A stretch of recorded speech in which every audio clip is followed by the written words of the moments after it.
I've just been to see Black Christmas 2019. But is it any good? Let's find out.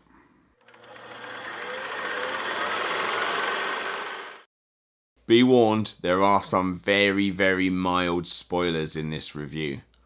Nothing too serious that affects the story, but if you really want to go in with a completely blank slate, go check out the movie, come back and let's chat. Black Christmas was directed by Sophia Takal and stars Imogen Poots, Lily Donahue, Elise Shannon, Brittany O'Grady and Carrie Elways. This film is great, not necessarily because it's either well made or particularly an excellent film, but simply because it's left me questioning myself. I'm not even sure quite what I've seen. I think it's a Poe, but I'm not sure. I need to see it again to be completely definite. So I guess this is gut reactions, so I should just give you my gut reaction. I think this film has to be satire. I don't think it can't not be. But I'm not sure, and that's why I called it a Poe, and that's why at the beginning of this video you saw the Urban Dictionary entry for a Poe. At the opening of the movie, we almost immediately get a dildo joke and "you'll never need a man again" comment. And I was kind of ready to be just rolling my eyes. I just thought maybe it's just another Hollywood movie where the politics are more like a sledgehammer rather than having sort of shades of grey and sort of subtlety and, I don't know, realness to them like there is in real life. But then we have the first kill, and not only is the girl killed with an icicle, she makes a snow angel while she's being stabbed in the heart. And that made me raise an eyebrow rather than roll my eyes.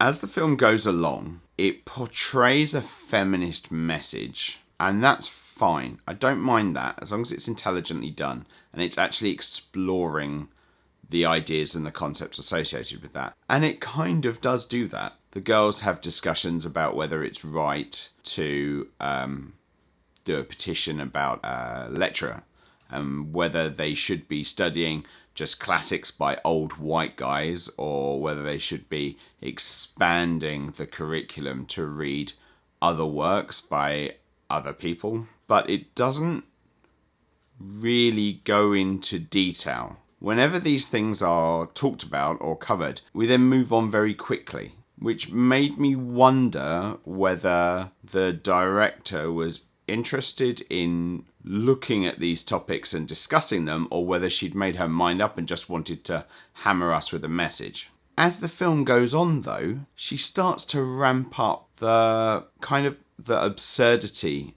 of the whole situation.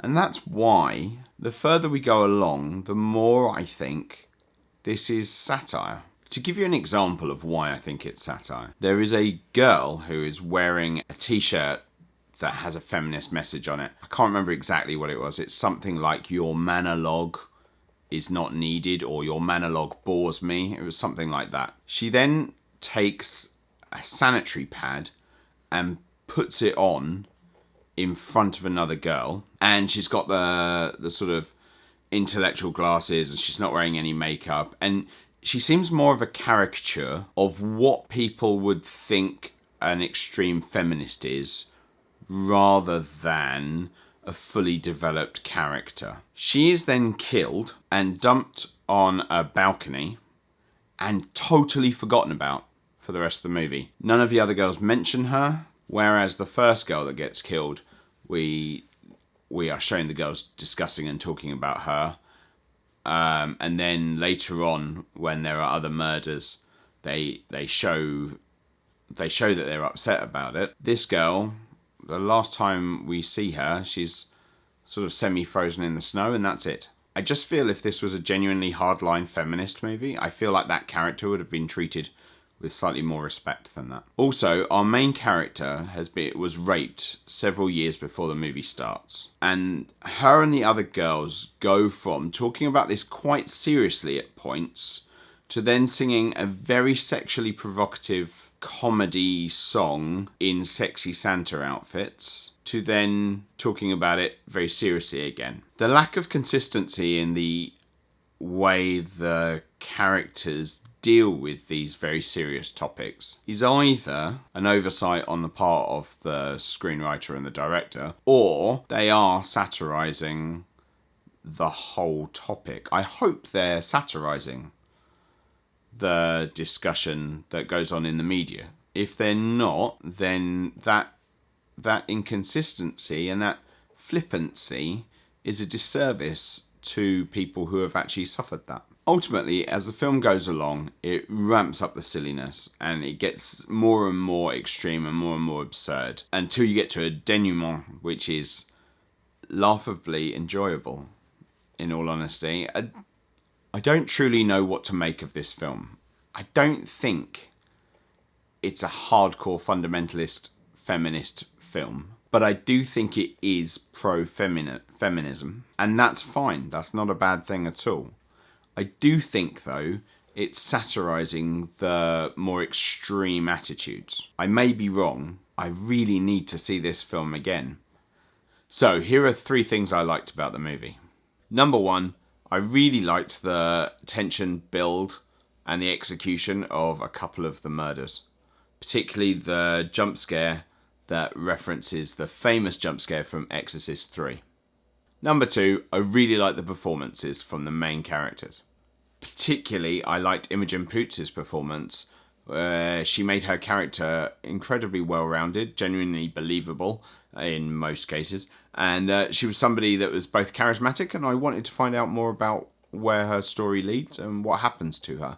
Another special mention is for Carrie Elway's performance, where he plays a suspicious male. He could be a bad guy, he might not be a bad guy, he might just be misunderstood.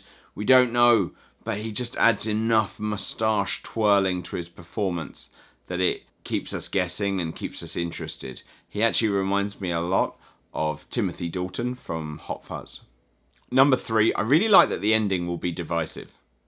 If this is a satire, then there are several moments at the final stages that are genuinely funny. Quite clever. Certainly interesting enough that I would want to see them again just to explore it a little bit more in my own mind.